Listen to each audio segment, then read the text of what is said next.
அனைவருக்கும் வணக்கம்.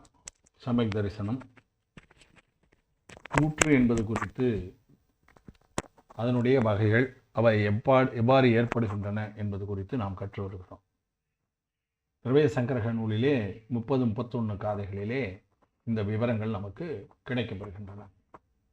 சென்ற பதிவிலே பாவ ஆசிரமம், திரவிய ஆசிரமம் என்று 2 இருப்பதனையும், அதில் பாவ ஆசிரமம் என்கின்ற அதனை நம்ம பார்த்தோம். மிச்சத்தா, விரதி, பமாத, ஜோக, கோகாத என்று சொல்லக்கூடியவை 5 வித்யாத்துவம், 5 அவிரதம், பிரமாதம் 15, யோகம் 4, கஷாயம் 4 என்று மொத்தம் 32 உள்ளன என்று நாம் பார்த்தோம். பாவாசர்வம். அதில் மித்யாத்துவம் என்றால் என்ன, அவிரதங்கள் எவை, பிரமாதம் 15 வகையாக இருப்பவை எவை, அதற்கு அடுத்தது 3 விதமான யோகம், 4 கஷாயங்கள் என்பது குறித்து நம்ம பார்த்தோம். திரவிய சங்கரகம் இந்த 32 வழிகளிலே ஊற்று வருவதாக கூறுகிறது. இப்போ அதற்கு கூடுதலாக சில நூல்களிலிருந்தும் நம்ம விவரங்களை நம்ம பார்க்க வேண்டியிருக்கிறது. சமயசாரம் என்ற நூல் ஸ்ரீ குந்தவந்த ஆச்சாரியார் அடிப்படை தத்துவங்களை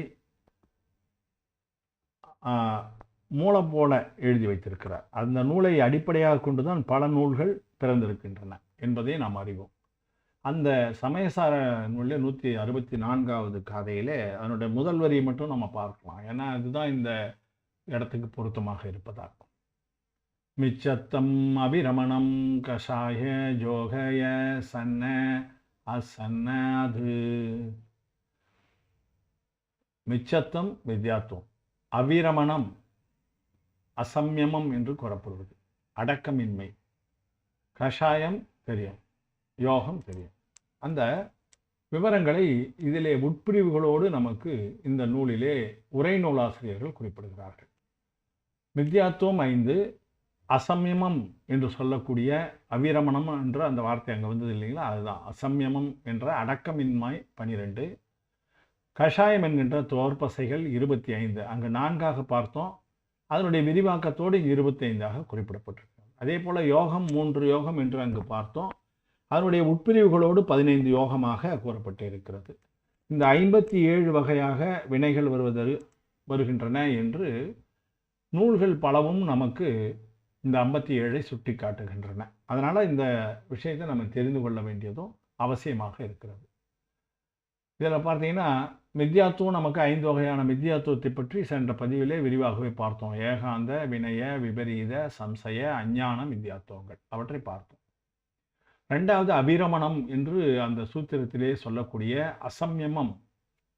அந்த அசம்யமம் என்பது ஒரு சின்ன திருத்தம்.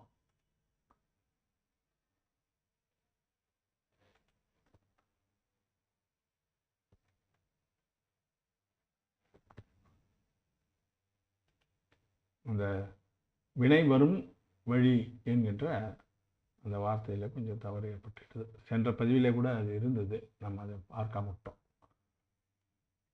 அதனால் வினை வரும் வழி, அந்த வினை வருகின்ற அந்த வழியினை பற்றி கூறக்கூடிய இந்த அந்த அதனால் அது வரக்கூடிய அந்த வினை வரும் அந்த வழியினை அதிலே அசம்யமம் என்கின்ற 12. அதில் இந்திரிய அசம்யமம் என்று சொல்லக்கூடிய புலன் அடக்கம் இல்லாமை. இந்திரியம் என்றால் புலன், அசம்யம் என்றால் அடக்கம் இல்லாமை. அடக்கம் இருந்தால் வினை வராது, அடக்கம் இல்லை என்றால் வினை வரும், ஊற்று வரும். அதனால் இந்திரிய அசம்யமம் 6. அது என்னென்ன, 5 புலன்களும் மனமும் சேர்ந்தது. மெய்வாய், கண்மூக்கு, செவி என்கின்ற 5 புலன்களால் செய்யக்கூடிய எண்ணம், செயல், வசனம் இது. அதன் பிறகு மனம், அந்த மனத்தாலும் வரக்கூடியது. அதெல்லாம் 6 விதமாக கூறப்பட்டிருக்கு. 5 புலன்கள் ப்ளஸ் மனம் 6. பிராணி அசம்யமம் என்பது 6. அது என்னென்ன, பிராணி என்பது இங்கு உயிர்களை பற்றி குறிப்பிடுவது தான். மண், நீர், நெருப்பு, காற்று, தாவரம், பிருத்திவி, ஜலம், அக்னி, வாயு, வனஸ்பதி என்று சொல்லக்கூடிய ஒரு புலன் உயிர்கள் 5. அந்த ஒரு புலன் உயிர்களுக்கு கூடுதலாக இயங்கு உயிர்கள் என்று சொல்லக்கூடிய திரச ஜீவன்கள் நம்ம பார்த்துருக்கோம். 2 புலன், 3 புலன், 4 புலன், 5 புலன் உயிர்கள், இயங்கு உயிர்கள், ஒரு இடத்திலிருந்து இன்னொரு இடத்துக்கு செல்லக்கூடிய உயிர்கள். அதோடு அது ஒரு பிரிவாக காட்டி மொத்தம் 6 பிரிவு உடல்களை உடையதாக இந்த உயிர்கள் இருக்கின்றன. அதனால் இந்த 6 காய்க உயிர்களை இம்சித்தல் இம்சை கொடுப்பது அசம்யமம். அதனால் அந்த அசம்யமம் 12 என்பது இந்திரிய அசம்யமம் 6, பிராணி அசம்யமம் 6. தோற்பசைகளில் நம்ம ஏற்கனவே இந்த விவரத்தை பார்த்துருக்கோம். குரோதம், மானம், மாயை, லோபம் என்பவை கஷாயங்கள். அவை 4 பிரிவுகளாக அனந்தானுபந்தி, அப்பிரத்யாக்கணம், பிரத்யாக்கணம், சஞ்சீவரணம் என்ற 4 உள்ளன. அப்போ 4 × 4 16. அவை தவிர ஆன்மாவுக்கு அதிகமாக நேரடியாக துன்பம் தராத மெல்லிய கஷாயங்கள், மென்மையான கஷாயங்கள், ஹாஷ்யம் என்கின்ற சிரிப்பு, ரதி என்கின்ற விருப்பு, அரதி என்கின்ற வெறுப்பு, துக்கம், சோகம், அருவருப்பு, ஆண் உணர்வு, பெண் உணர்வு, அழிவுணர்வு, இந்த 9 நோ கஷாயம் என்று சொல்லக்கூடியவை. அந்த 16 இந்த 9 சேர்ந்து தோற்பசைகள் என்கின்ற கஷாயங்கள் 25 இங்கு விரிவாக காட்டப்பட்டு இருக்கின்றன. அங்கு 4 கஷாயம் என்று கூறப்பட்டிருந்தது அந்த காதையினுடைய விளக்கத்தில். அதை இங்கே பிரித்து கொடுக்குறாங்க. யோகம் என்பதும் அதுபோல 15 காணப்படுகிறது. மனோயோகம் 4, வசன யோகம் 4, காய யோகம் 7. மனோயோகம், வசன யோகம் 4 பிரிவு என்னன்னு சொன்னால் சத்திய, அசத்திய, உபய, அனுபய மனோயோகம், வசன யோகம். சத்திய மனோயோகம், அசத்திய மனோயோகம், உபய மனோயோகம், அனுபய உபயோகம். அதே போல தான் வசன யோகம். சத்திய என்றால் சத்தியம், உண்மை. அந்த உண்மையை நினைத்தல், பேசுதல். அசத்தியம் என்றால் பொய், அதை பொய்யான விஷயங்களை நினைத்தல், பேசுதல். உபய என்றால் இரண்டும் கலந்து இருக்கக்கூடியது. சத்தியமும் இருக்கும், அசத்தியமும் இருக்கும். பாதி சத்தியம் இருக்கும், பாதி அசத்தியம் இருக்கும். சிலது உண்மையான தகவல்கள் இருக்கும், சிலது பொய்யான விஷயங்கள் இருக்கும். அதை பற்றிய மன வசன யோகங்கள், நினைத்தல், பேசுதல். அனுபய என்றால் ரெண்டுமே இல்லை. அதாவது அது உண்மையும் சேர்த்திக்க முடியாது, பொய்யிலையும் சேர்த்திக்க முடியாது. அந்த மாதிரி இருக்கக்கூடியது அனுபய. இந்த மாதிரி 4 வகையாக இருக்கின்றன. சத்திய, அசத்திய, உபய, அனுபய. அந்த 4 விதமான மனோயோகங்கள், அந்த 4 விதமான வசன யோகங்கள். காய யோகம் 7 கூறப்பட்டிருக்கிறது. நமக்கு காயம் தெரியும். அது ஔதாரிக என்றால் நமக்குலாம் இருக்கக்கூடிய அந்த பரு உடல் ஔதாரிக உடல். ஔதாரிக மிஸ்ர 2வது உடலுடைய பேர். அது என்னன்னு கேட்டால், அந்த ஔதாரிக உடல் இருந்தாலும் அதற்குள்ளார கர்ம உடல் இருக்கிறது எல்லாருக்கும். கார்மண உடல் என்று சொல்வார்கள். அந்த ரெண்டும் சேர்ந்து நம்ம வினையும் நம்முடைய பரு உடலும் சேர்ந்து செய்யக்கூடிய செயல்கள். அது ஔதாரிக மிஸ்ர கலப்பு, ஔதாரிக கலப்பு என்று சொல்வார்கள். அதே போல் வயக்கிரிக, நினைத்த உருவத்தை எடுத்துக்கொள்ளக்கூடிய தேவர் நரர்களுக்கு இருக்கக்கூடிய முனிவர்களுக்கெல்லாம் இருக்கக்கூடிய அந்த அந்த காயம் வைக்கரிக காயம் என்று சொல்வார்கள். நினைத்த உருவத்தை எடுத்துக்கொள்வது. அதுபோலவே அந்த உருவத்திற்கும் உள்ள கார்மண உடல், கரும உடலானது இருக்கிறது. அந்த வினைகளும் சேர்ந்து அந்த வைக்கரிக உடலிலே செயல்படுவது வைக்கரிக மிஸ்ர கலப்பு, வைக்கரிக கலப்பு. அதே போல் ஆகாரக உடல் ஏற்கனவே பார்த்துருக்கும் முனிவர்களுக்கு ஏற்படக்கூடியது. அந்த ஆகார உடலாக கூட கார்மண உடலும் சேர்ந்து செயல்படுவது ஆகாரிக மிஸ்ர. அதன் பிறகு வினை உடலாக இருக்கக்கூடிய கார்மண உடல். அப்போ ஔதாரிக மிஸ்ர, வயக்கரிக மிஸ்ர, ஆகாரக மிஸ்ர, கார்மண என்று 7 விதமான உடல்களால் நாம் பணிகளை செய்கிறோம், வேலைகளை செய்கிறோம். அதாவது செயல்களை செய்யும் போதும், நினைக்கும் போதும், பேசும்போதும் அவை நல்லவையாக இருந்தால் நல்வினை ஊற்றும், தீயவையாக இருந்தால் தீவினை ஊற்றும் வரும். அந்த ஊற்று என்பது ரெண்டுமே இருக்கும். நல்வினையாக இருக்கும், தீவினையாக இருக்கும். நல் ஊற்றாக இருக்கும், தீய ஊற்றாக இருக்கும். சுப ஆசிரமம், அசுப ஆசிரமம் என்று அதில் 2 பிரிவும் இருக்குது. அந்த செயல்களை பொறுத்து அதனால் வரக்கூடிய ஊற்று மாறுபடுகிறது. அதை நாம் தெரிஞ்சுக்கிறோம். அவ வருவதற்கான இந்த 57 விஷயங்கள் இவைதான். நம்ம மித்யாத்வம் 5, அசம்யமம் என்று சொல்லக்கூடிய அடக்கம் என்பவை 12, தோற்பசைகள் 25 பிரிவுகள், கஷாயங்கள், யோகம் என்பவை 15 பிரிவுகள். இதை தவிர நமக்கு அடிப்படையாக சமண ஆகம கருத்துக்களை கூறுவது தத்துவார்த்த சூத்திரம். அதில் ஒரு அத்தியாயம் முழுவதும் ஊற்றுக்காக உமாசுவாமி ஆச்சாரியர் எழுதியிருக்கிறார். அதில் முழுவதுமாக நம்ம பார்த்தா திரவிய சங்கரக பதிவிலிருந்து அது கொஞ்சம் விலகி போயிடும். அது தத்துவ சூத்திரம் என்பதனை கூட நம்ம முயற்சி செய்ய வேண்டியிருக்குது. அது வரும்போது அந்த முழு அத்தியாயத்தையும் பார்க்கலாம். இப்போ நமக்கு தேவையான சூத்திரங்களை மட்டும் இதில் நம்ம பார்த்தோம்னா கொஞ்சம் தெளிவு கிடைக்கும் என்பதால். காய வாங் மன கர்மயோக, காயம், வாக்கு, மனம் இவற்றால் செய்யக்கூடிய கர்மங்கள், செயல்கள் யோகம் என்று கூறப்படுகின்றன. அவை ச ஆசிரவ, அவைதான் ஆசிரமம் என்கின்ற ஊற்றுக்கு காரணமாக அமையக்கூடியவை. காயம் வாக்கு மனத்தால் செய்யக்கூடிய செயல்கள் யோகம் எனப்படும். அந்த யோகமே வினை ஊற்றுக்கு காரணமாக அமையும்.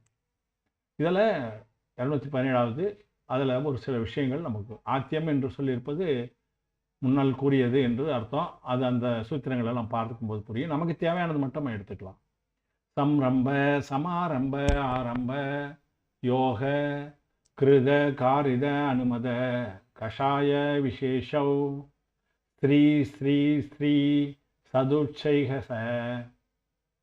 இதில் சம்ரம்பம் சமாரம்பம் ஆரம்பம் என்ற 3 ஸ்ரீ என்று கீழ்வரியில் வருது இல்லைங்களா? அதுதான் இந்த ஸ்ரீ த்ரீ என்பதை அதை சொல்லும்போது ஸ்ரீ என்று சொல்கிறார். 3 என்றால் 3.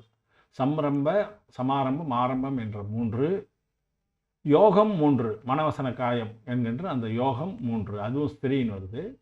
கிருத காரித அனுமதம் என்கின்ற 3, அதுவும் ஸ்திரீ அடுத்ததாக வருது. அடுத்ததாக கஷாயம் 4, சது 4 என்று அதில் குறிப்பிடுகிறார். அதை விளக்கம் நம்ம பார்க்கும் பொழுது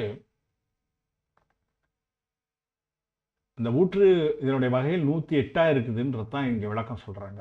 அது எண்ணம் சொல் செயல் இந்த 3 விளைவாக வரக்கூடியவை. அதை பார்த்தீங்கன்னா ஃபஸ்ட்டு சொன்னது சம்ரம்பம் சமாரம்பம் ஆரம்பம் என்ற 3. ஒரு செயலை செய்வதற்கு எண்ணம் கொள்வது சம்ரம்பம், அதற்கு முயற்சி செய்வது சமாரம்பம், அந்த செயலை செய்ய ஆரம்பிப்பது ஆரம்பம். இப்போ ஒரு உதாரணத்தோடு சொன்னோம்னா, ஒரு மரத்தை வெட்டணும் அப்படின்னு நம்ம முடிவு பண்ணுறோம் அப்படின்னா அந்த எண்ணம் முதல்ல வருது, அது சம்ரம்பம். அந்த மரத்தை வெட்டுறதுக்கு கொடுவாள் தேவை, அந்த ரம்பம் தேவை, சின்ன வேறு கருவிகள் தேவை, மண்வெட்டி அந்த சுற்றி இருக்க மண் எடுக்கிறதுக்கு மண்வெட்டி தேவைன்ற மாதிரி ஒரு கணக்கு பண்ணி சில கருவிகளை எல்லாம் நம்ம சேகரித்து வைக்கிறோம். அது முயற்சி, அதான் சமாரம்பம். ஆரம்பம் என்பது அந்த மரத்தை வெட்ட துவங்குவது, அது ஆரம்பம். அந்த மாதிரி 3 படிநிலைகள் அதில் இருக்கின்றன. அந்த 3மே ஊற்றுக்கு காரணமாக அமையும். அதே போல் மனம் மொழி உடலால், இப்போ இந்த 3ஐயும் மனதால் செய்வோம், வசனத்தால் செய்வோம், உடலாலும் செய்வோம். மனதால் எண்ணம் கொள்வது, என்னென்ன கருவிகள் எல்லாம் சேகரிக்கணும்னு நினச்சி பார்க்கறது, அந்த எந்த இடத்துல வெட்டணும் அந்த மரத்தை அப்படின்னு மனதால் நினைப்பது, அது 3 ஆகிடும். அதே போல் வசனம், நம்ம இதை வெட்டலான்னு நினைக்கிறேன்னு சொல்கிறது, அது கொடுவாலாம் எடுத்துகிட்டு வான்னு சொல்கிறது, இந்த இடத்துல வெட்டுன்னு சொல்கிறது, இதெல்லாம் வசனம். அதே போல் உடலாலும் செய்வது, இது 3. அடுத்தது கிரிதம் காரிதம் அனுமோதம். இது ஏற்கனவே நம்ம பார்த்துருப்போம், இருந்தாலும் இங்கே அது இந்த இடத்துல நினைவுபடுத்தி கொள்ளலாம். அதாவது கிருதம் என்றால் தானே செய்வது, காரிதம் என்றால் பிறரை வைத்து செய்வது, அனுமோதம் என்றால் பிறர் செய்கிறாங்க, நம்ம அதில் நாம் செய்வோம் இல்லை, அவங்கள வெட்ட சொல்லவும் இல்லை, ஆனால் அவங்க செய்வதற்கு ஆமாங்க வெட்டணுங்க, அது வெட்டிக்கலாங்க அப்படின்னு நம்ம அனுமதி கொடுக்கறது, அது கிருதம் காரிதம் அனுமோதம். இந்த 3ஆலும் வினை வரும். 4 கஷாயங்களால் வினை வரும், அதை நம்ம பார்த்துட்டோம். இப்போ இதில் நம்ம பார்த்தோம்னா என்ன, 3 3 3 4 என்று நமக்கு அந்த சூத்திரத்திலே சொன்ன அந்த எண்ணிக்கை இதில் வருது. இப்போ இந்த 4ஐயும் பெருக்கி பாருங்கள். 3 × 3 9, 9 × 3 27, 27 × 4 108. இந்த 108 வழியாக ஊற்றுகள் வருகின்றன என்று தத்துவ சூத்திரத்தினுடைய விளக்க உரைகள் நமக்கு கூறுகின்றன. அதனால தான் நம்ம என்ன செய்கிறோம்னா, நமக்கு ஊற்று வருவதை தடுப்பதற்காகத்தான் ஜபம் செய்கிறோம். அந்த ஜபம் 108ஆக அமைவதற்கு இதுவும் ஒரு காரணமாக நூல்கள் கூறுகின்றன. இந்த காரணமும் ஒரு காரணமாக 108 ஏன் செய்கிறோம் நம்ம ஜபம் செய்யும்போது அப்படின்னு பார்த்தோம்னா, இந்த ஊற்றினை தடுப்பதற்கு அந்த எண்ணம் கொள்ள வேண்டும். ஜபம் செய்யும்போது இந்த சம்ரம்பம் சமாரம்பம் ஆரம்பம், மனமொழி உடல், கிருதம் காரிதம் அனுமோதம் மற்றும் குரோதமான மாய லோபத்தால் நம்முடைய செயல்களை சரியான முறையில் செய்யணும், தவறான முறையில் ஈடுபடுத்தக்கூடாது, இல்லை அவற்றை விட்டு விலகி இருக்க வேண்டும். இந்த மாதிரியான எண்ணங்களோடு நாம் செய்வதற்காக இந்த 108 பிரிவாக இது கூறப்பட்டிருப்பதாக நாம் அறிகிறோம். எனவே இந்த ஊற்று